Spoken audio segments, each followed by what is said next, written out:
Antes de continuar, quiero que recuerdes algo. No todas las historias deberían ser contadas. Algunas fueron silenciadas por una razón, otras por miedo.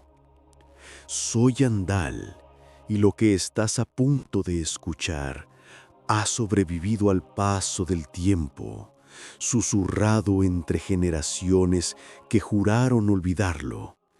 Pero el olvido nunca es eterno. Si decides quedarte, hazlo bajo tu propio riesgo, porque las leyendas nunca mueren, solo esperan ser contadas otra vez. Historia 1. Flan no era un perro, era mi hermano de 4 patas. Una cruza de labrador que llegó a mi vida en Tlaxcala cuando yo tenía 8 años y fue mi mejor amigo durante todos esos años. Era un perro muy amoroso y juguetón. Le encantaban las botellas de plástico.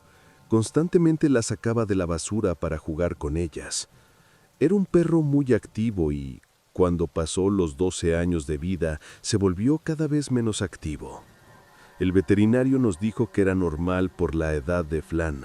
Desgraciadamente, fue a sus 15 años que se fue de nuestro lado, dejando un silencio en la casa que era más ruidoso que cualquier ladrido. Lo enterramos en el jardín, bajo el árbol de pirul donde le gustaba echarse la siesta. El dolor era un hueco en el pecho, un frío que no se iba con cobijas. Pasaron las semanas y el Día de Muertos se acercaba. Armé una ofrenda pequeña para él en la sala, su plato, su peluche favorito, un oso despeluchado y sucio, una foto y unas flores de cempasúchil. No esperaba nada, solo era un intento desesperado por sentirme un poco más cerca de él. Pero la noche del 2 de noviembre, todo cambió. Estaba viendo la televisión, tratando de distraerme cuando escuché un rasguño suave en la puerta principal de la calle. Era un sonido tan familiar que me dejó paralizado, el mismo rasguño rítmico que Flan hacía cuando quería entrar después de hacer sus necesidades en el jardín. Mi corazón se aceleró, una mezcla de esperanza y miedo. Me acerqué a la puerta y miré por la mirilla.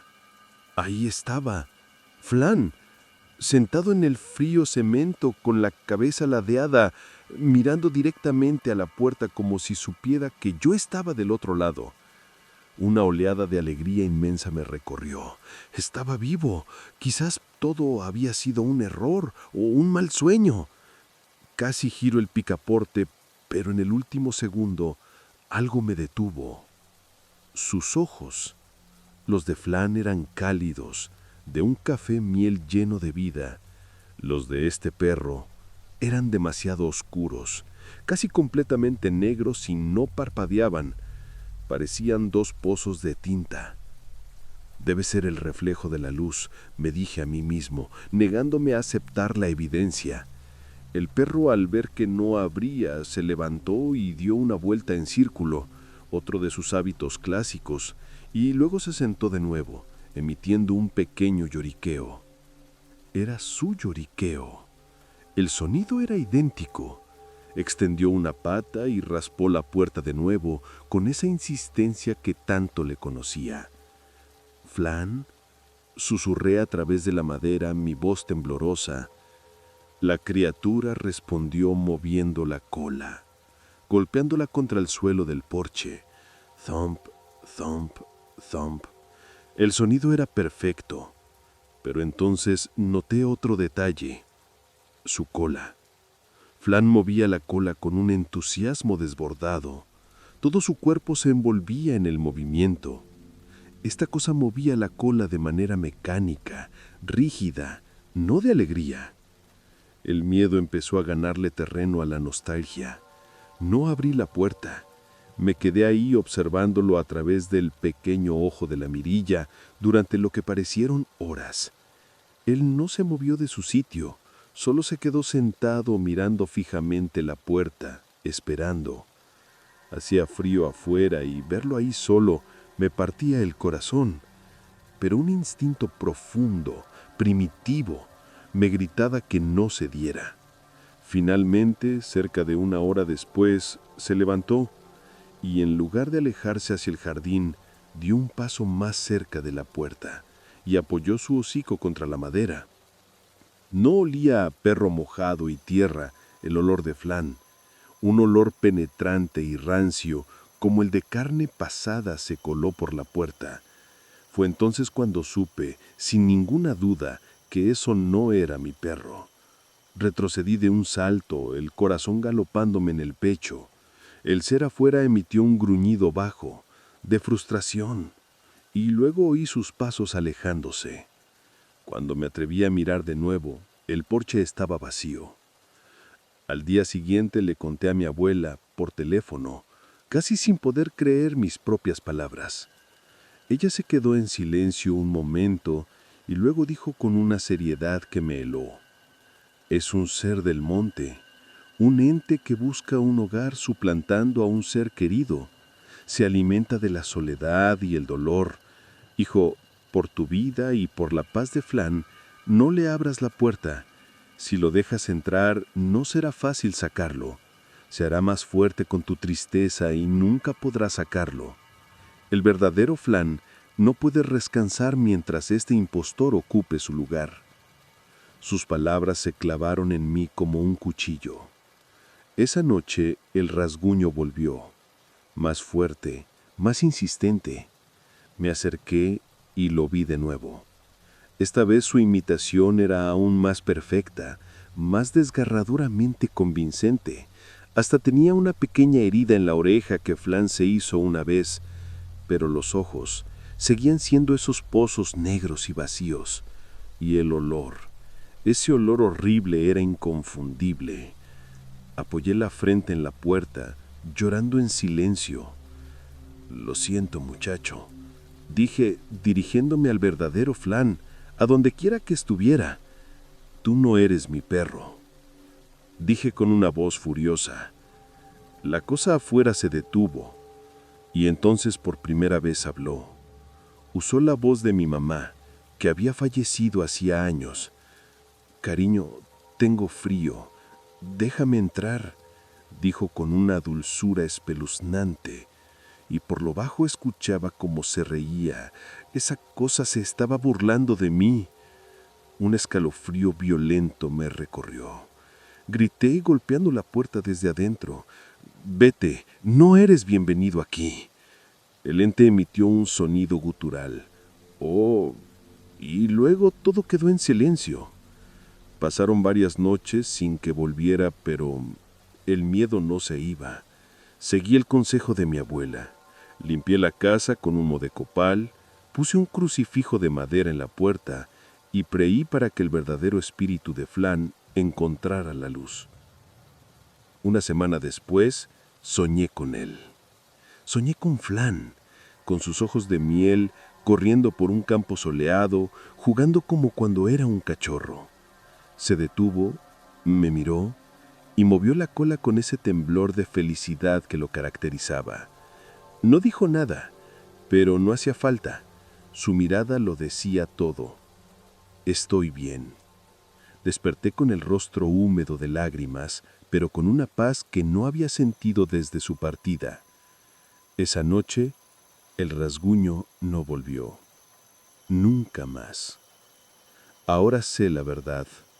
El amor más grande que le pude demostrar a mi compañero fiel no fue aferrarme a su memoria, sino tener la fuerza de soltarlo y proteger nuestro hogar de aquello que quería profanarlo. Ese ser del monte se fue porque ya no encontró dolor del cual alimentarse, solo el amor purificado por el recuerdo. Y sé que Flan, por fin, corre feliz en un lugar donde no existe el frío de la noche ni el dolor de la despedida. Historia 1. La ofrenda de la abuela. Mi abuela Marta Era la persona más importante en mi vida. Vivíamos en un pueblo pequeño cerca de Pátzcuaro, Michoacán, donde el Día de Muertos no es una festividad, es una tradición que late en cada rincón. Desde que tengo memoria, ella era quien se encargaba del altar. Las flores de cempasúchil, el papel picado, las velas, el incienso de copal y, por supuesto, la comida que a los difuntos les gustaba en vida. Cada año poníamos fotos de los familiares que ya no estaban, pero había una regla que nunca rompimos. Nadie debía tocar la ofrenda después de las 12 de la noche. Es su tiempo, no el nuestro, decía mi abuela con una seriedad que helaba la sangre. Cuando ella falleció, justo un mes antes del Día de Muertos, su ausencia dejó un vacío que no podía llenar. Mis padres decidieron que ese año no haríamos altar, pero yo, con el corazón roto, insistí en prepararlo. Quería honrarla, sentirla cerca, aunque fuera solo una noche. Coloqué su foto en el centro, rodeada de sus cosas favoritas, un rebozo color vino, un plato de mole con pollo, un vaso de tequila y las galletas de animalito que siempre guardaba en su bolsa. Todo parecía normal, pero esa noche algo cambió para siempre. La primera noche todo estuvo en calma. Encendí las velas, quemé copal y recé por ella. Me acosté sintiendo una paz extraña, como si su espíritu estuviera cerca. Pero comencé a soñar. Soñaba que el plato de mole estaba vacío. No completamente limpio, sino con manchas de salsa y huellas de dedos, como si alguien hubiera comido directamente de él. Pensé dentro del sueño que tal vez mi papá o mi hermano habían llegado con hambre en la madrugada, pero ambos juraron no haber tocado nada. Al despertar pude notar que solo había sido un sueño, pues todo se veía tal cual lo había dejado la noche anterior. La segunda noche nuevamente soñaba que ahora me escondía detrás del sillón para observar directamente hacia el altar. Solo estaba acompañado de una manta y mi celular para pasar el rato. Las horas avanzaron lentamente. El reloj marcó las 12, luego la 1, las 2. Empezaba a dormirme cuando escuché un ruido suave, como un susurro que venía del altar. Me asomé con cuidado y ahí estaba ella, mi abuela, sentada frente a la ofrenda, con su rebozo puesto y sus manos arrugadas sosteniendo el vaso de tequila. No era un fantasma translúcido, sino sólido, real, como si nunca se hubiera ido. Sentí una mezcla de alegría y miedo. Quise correr hacia ella, pero recordé sus palabras: no interrumpa su tiempo. Me quedé quieta, observando. Ella comió un poco de mole, bebió un sorbo de tequila y luego se levantó y caminó hacia mi cuarto. Sentí como el aire se enfriaba a su paso. Entró sin abrir la puerta, como si fuera humo, y se paró junto a mi cama. Yo seguía escondida, temblando. La vi acariciar mi almohada y susurrar mi nombre: «Mijita, no tengas miedo». Quise responder, pero no pude. Aún en mis sueños sentía como mis piernas no me respondían y mi voz estaba atrapada en la garganta. Al día siguiente, desperté con un dolor de cabeza insoportable. Fui a la cocina y vi a mi mamá pálida. Al platicar con ella me contó sobre un sueño que había tenido. Ella me contó cómo en sus sueños se encontraba con mi abuela y le daba una carta. Al abrirla, con lo que ella dice era la letra de mi abuela, temblorosa pero reconocible. Decía: «Gracias por la ofrenda, pero no me llames de nuevo. Hay algo aquí conmigo que quiere pasar y no es bueno». Es importante recalcar que yo no le había contado a nadie de mis sueños y en ese momento preferí no decir nada, pues veía a mi mamá ya muy asustada. Esa noche, al dormir, y como ya se estaba haciendo costumbre, volví a soñar, volví a verla, pero esta vez no estaba sola. Detrás de ella, una sombra alta y delgada, a la que no alcanzaba a verle el rostro, se movía como un títere. Mi abuela me miraba con tristeza, como pidiéndome que me fuera. Ella murmuró algo que no alcancé a escuchar, como si se lo dijera a ese ser detrás de ella. Después de eso se acercó hacia mí con un paso lento y pausado, justo como la recordaba. Se acercó mucho a mí y susurró sonriendo: «Ya estoy bien, mijita. Cuídate mucho y cuida a tu mamá, pero déjame ir».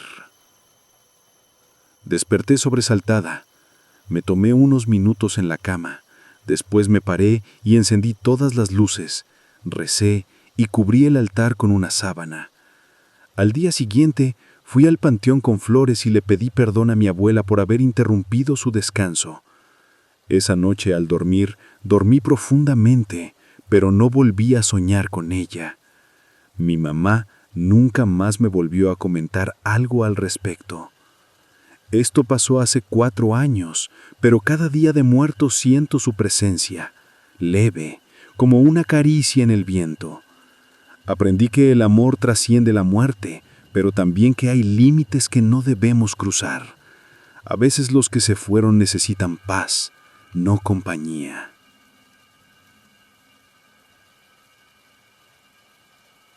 Antes de continuar con la siguiente historia, quiero hacerte una invitación. Este espacio también es tuyo.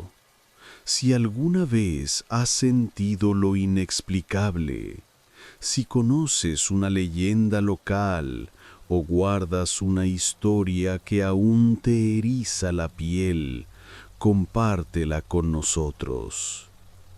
Puedes enviarla a nuestro correo o por nuestras redes, Facebook, Instagram o X. Todas están en la descripción. Sin importar qué tan inquietante o sorprendente sea tu experiencia, aquí será escuchada con respeto. Pero por ahora, continuemos. Historia 3. La ofrenda del turno nocturno.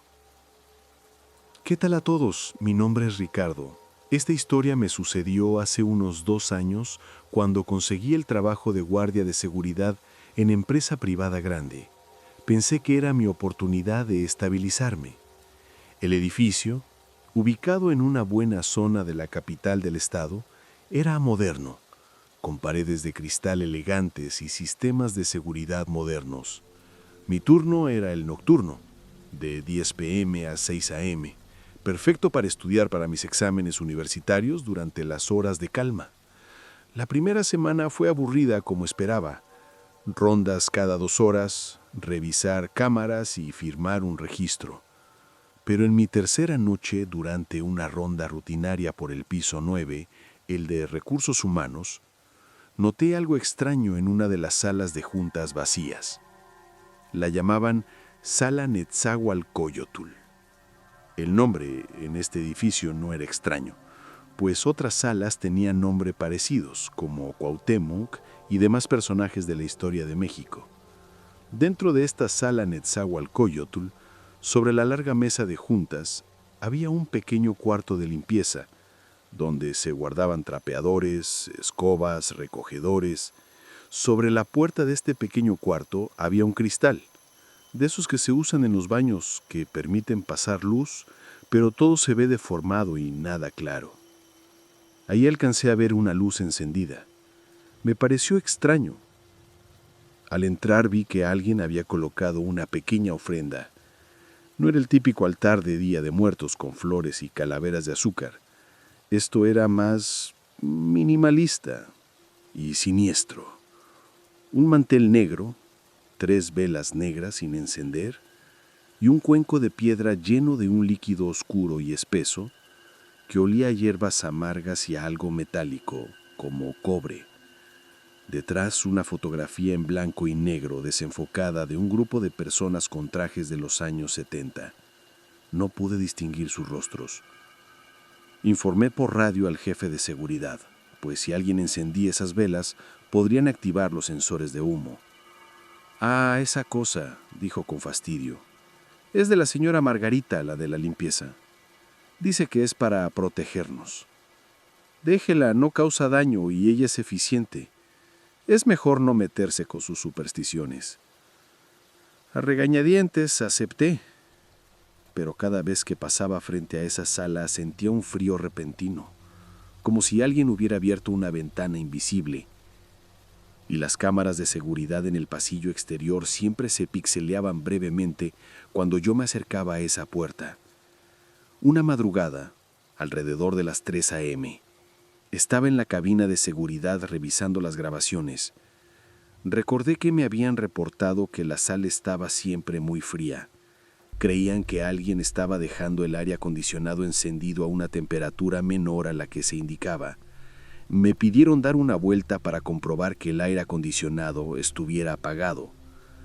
Esa noche decidí investigar. Abrí la puerta de la sala.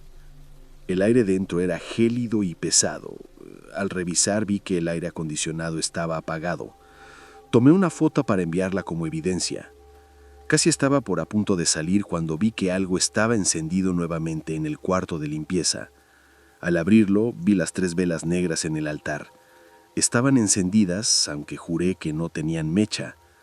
La llama era de un azul pálido y no titilaba, quemando quieta y fríamente. El líquido del cuenco de piedra burbujeaba lentamente como si estuviera al rojo vivo, pero desprendía un hielo que me erizó la piel.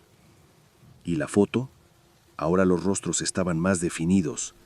Eran 7 hombres y mujeres, serios, con miradas vacías, y uno de ellos, el de la esquina inferior izquierda, me resultaba vagamente familiar. No podía precisar por qué. Me acerqué, impulsado por una morbosa curiosidad. Al inclinarme sobre el cuenco, mi reflejo debería haber sido yo. En su lugar, vi por un instante el rostro demacrado y pálido del hombre de la foto, sus ojos hundidos girando lentamente hacia mí. Di un grito ahogado y retrocedí tan rápido que tropecé con una silla. Salí corriendo sin importarme que esas velas pudieran activar los sensores. Desde esa noche las cosas empeoraron. Empecé a ver figuras de reojo en los pasillos largos y vacíos. Siluetas que se desvanecían al girar la esquina. Los sensores de movimiento se activaban en pisos desocupados. Una vez, justo cuando estaba terminando mi turno cerca de las 6:30 de la mañana, el sistema de incendio se disparó solo. En el piso 9, anegando la cocina, causando un verdadero problema, pues tuvieron que desalojar a todos para asegurar el edificio. Las personas que iban llegando a trabajar tuvieron que esperar cerca de 1 hora. Cuando revisamos las cámaras no había nada fuera de lo normal. Lo más sorprendente fue que las alarmas de humo no se encendieron. Fue un acontecimiento que no supimos cómo explicar más que como una falla del sistema. Aunque yo me sentía cada vez más incómodo por lo que vi en esa sala Netzahualcóyotl y lo que había comenzado a ver desde ese día. El sueño se volvió mi enemigo. Pesadillas recurrentes donde estaba atrapado en esa sala, y las 7 personas de la foto me observaban alrededor de la mesa, inmóviles, mientras el líquido del cuenco hervía y desbordaba, llenando la habitación lentamente. Soñaba que me ahogaba en ese líquido frío y espeso. Una mañana, antes de irme, decidí hablar con la señora Margarita. La encontré en el vestíbulo preparándose para iniciar su turno. Era una mujer menuda, de rostro surcado por arrugas profundas y ojos que parecían haber visto demasiado.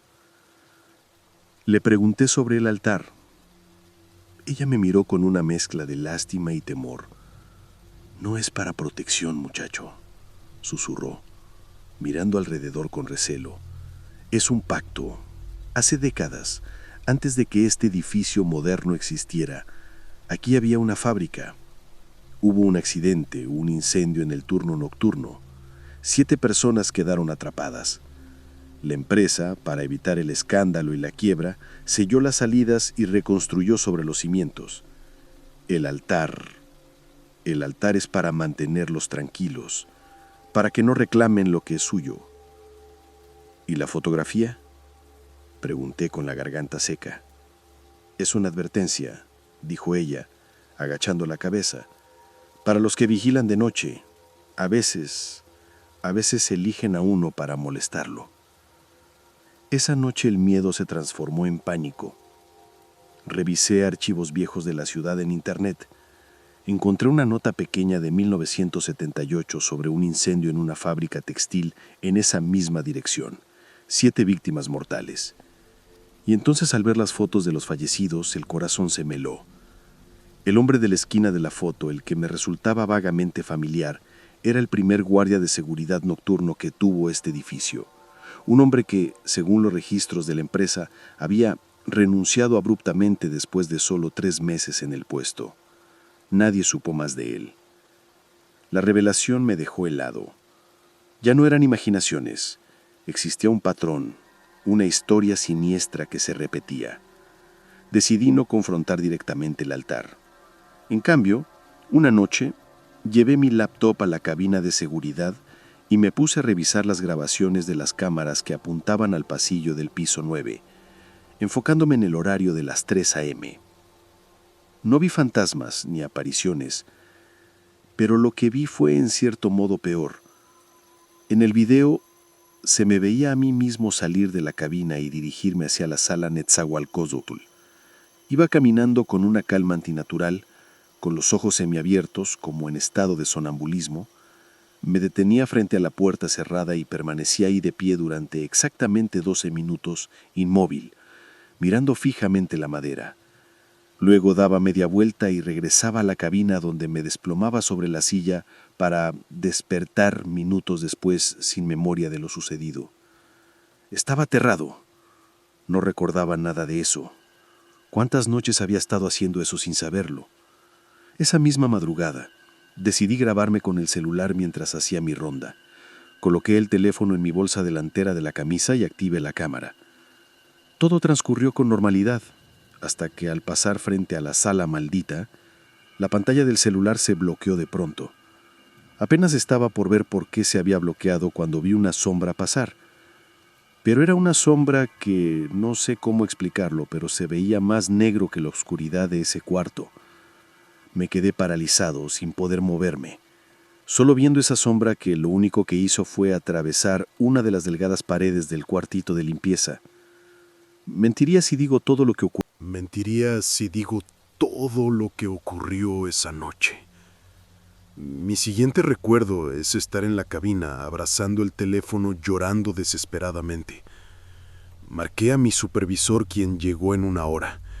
Me ayudó a calmarme sin entender totalmente por qué estaba así. Pidió un taxi para que me fuera a mi casa. No pude dormir esa noche, seguía muy ansioso. Cerca de las 7 de la mañana, mi supervisor me envió un video sin decirme nada más. Era un video grabado con su celular mientras veía las grabaciones. En una de las grabaciones se veía cómo salía corriendo desesperadamente desde esa maldita sala. Unos segundos después salió alguien más. Al verlo solo pude ver que esa persona también era yo. No supe qué responder, solo atiné a decirle por mensaje que no iba a volver. Renuncié esa misma mañana, sin dar explicaciones. No he vuelto a poner un pie en ese edificio. Aún en mis sueños, a veces me veo que estoy de pie, mirando fijamente la pared de mi habitación, y tengo la horrible sensación de que no he sido yo quien se ha levantado de la cama. No logro recordar qué fue lo que pasó en esa sala, pero, sinceramente, creo que es mejor no recordarlo.